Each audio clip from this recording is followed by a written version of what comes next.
صحابہ میں سب سے آخر میں جس شخص نے وصال کیا ہے اس کا نام ہے حضرت ابو طفیل رضی اللہ تعالی عنہ۔ 110 ہجری میں وصال ہوا ہے، حضور کا وصال ہوا ہے 11 ہجری کے اوائل میں، اور ان کا وصال ہوا ہے 110 ہجری میں، تو گویا حضور کے وصال کے تقریباً 100 سال بعد زندہ رہے۔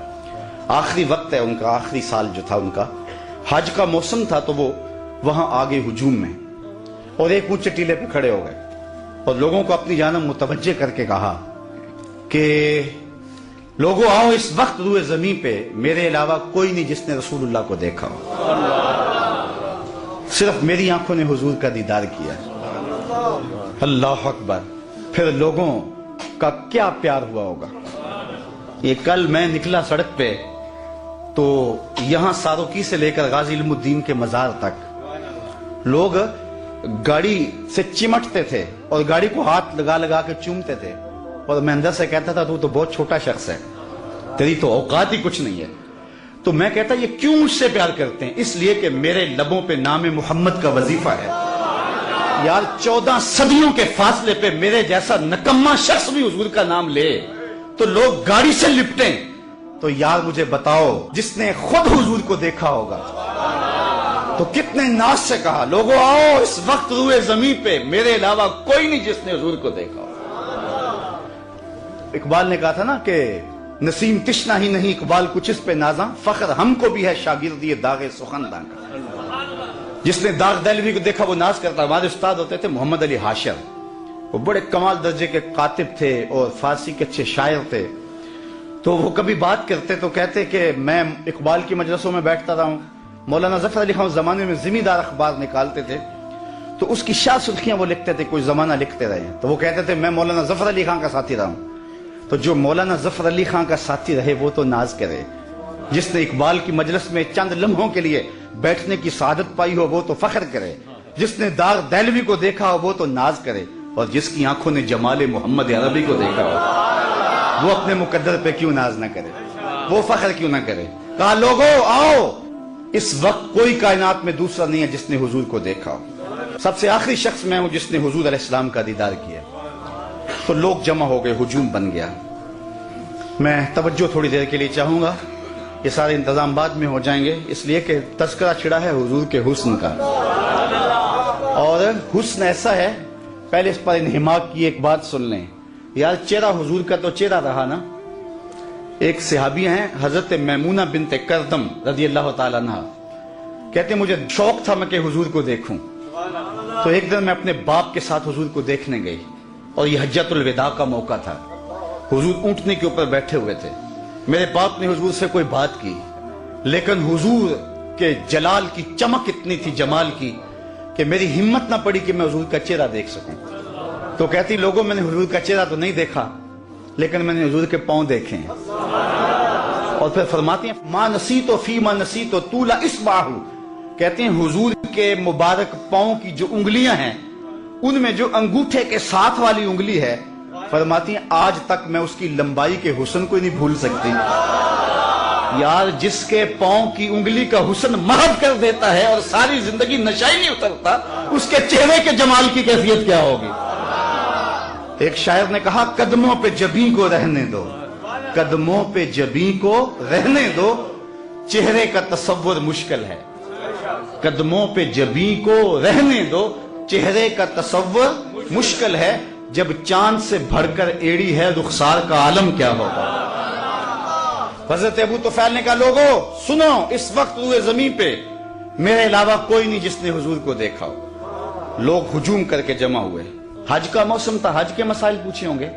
جو لوگ حج پہ جاتے ہیں انہیں تجربہ ہے کہ ہر بندہ حج کے مسائل پوچھتا پھرتا ہے، زندگی میں پہلی بار گیا ہے، اگر ہر سال بھی جاتا ہو تو پھر بھی سال کے بعد گیا ہے۔ عید کے موقع پہ ہر سال مولوی صاحب کو عید کا طریقہ بتانا ہی پڑتا ہے، اس لیے کہ سال کے بعد آئی ہے۔ تو حج کے ایام میں بھی یہ ہوتا ہے، ہر بندہ حج کے مسائل پوچھتا ہے۔ تو ایک صحابی مل گیا ہے، تابعین نے پوچھا ہوگا کہ حضور نے حج کیسے کیا، منا میں کیسے گئے، عرفہ میں قیام کیسے کیا، حضور علیہ السلام نے عرفات میں قیام کیسے کیا، مزدلفہ میں قیام کیسے کیا، رمی جمال کیسے کیا، لیکن تاریخ کا جواب نفی میں ہے۔ کسی نے حج کا مسئلہ نہیں پوچھا، کہا صف لنا رسول اللہ صلی اللہ علیہ وسلم، تم نے حضور کو دیکھا ہے تو بتاؤ حضور کا چہرہ کیسا تھا، حضور کی آنکھیں کیسی تھی، آنکھوں میں ماں ذات کے ڈورے کیسے تھے،